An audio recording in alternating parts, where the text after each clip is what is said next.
So, what is your impression when you hear other musicians performing? Do you Your own music. your own Yeah, music? Yes. And you get the ideas. I guess you certainly your piece sounds very pianistic. I can say that because sometimes composers are writing Impossible to. not that, but the sound. For example, it sounds like orchestra. You can imagine that idea was made for orchestra, but I have piano. But your piece sounds for me like I can share with you. Your sounds pianistic, or kind of maybe vibraphone or something could interpret that, or harp or something like that. But what I wanted to ask, because you also play, when you can come in the touch, for example, Tata plays. I like her playing, and she has so nice ideas. What do you think when you hear other performer? Is it the new idea come to you, or you have some, or you think it's the same as you imagine, or what's the connection? Well, I like to give freedom to the performers because I don't want to be rigid on this is how it's supposed to be, you know. I mean, in the end, we're all artists creating, no? But I think just to capture the essence of what the piece is trying to say, which in this case, and we were talking about this, like the dynamic contrasts. Yeah.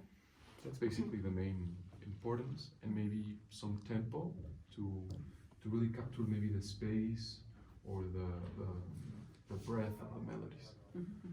But that's really it. And I think it just comes to the essence of what the arc and climatic journey of the piece is, which is, I think, very general. And I think, for example, one of the things that Tata did that I loved, and I didn't say it when we were practicing because we didn't have enough time. But in the third movement, for example, with the quick phrases, with the you know, Yes. that you did them even a little softer than I wrote them, and I loved that. Really? You know, and you did it even quicker and soft, and I was like, that's a beautiful contrast. Oh, so nice to hear. Yes. That would have been my question. So did you learn something from the performer? Like with the eyes of the performer, did you find things in your piece that you didn't see before? Yes, that was one of them, which I have a recording of it. I was like, I think I might change the dynamics and revise the piece. for that section. That's important. Yeah. And for example, in this section that the one that About connects Acceleranda? the Acceleranda, yes. Yes, that's interesting. Yeah. So we end this very dramatic polytonal section, and then there's these three notes that connect and do the repetition of the theme. And I had the Accelerando, but instead, as she was playing it, she played it the way I wrote it. She was correct. But I was, fighting with myself because it's written Accelerando, but I feel that it should be, it does not feel like Accelerando. It feels like preparation from what is coming next. Exactly. But, Yeah, like we were all talking that we felt the same way, that it should be like ad libitum, for example, no? Like, it's so natural. you know? Yeah. To connect it more, to make the stop a little bit more dramatic, and then connection.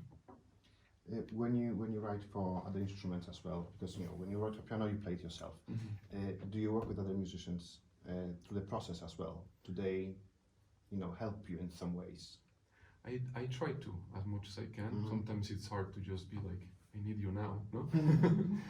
But as much as I can, or I would just send the score or the part to a friend, and maybe some parts that I know that are gonna sound good, I don't waste their time.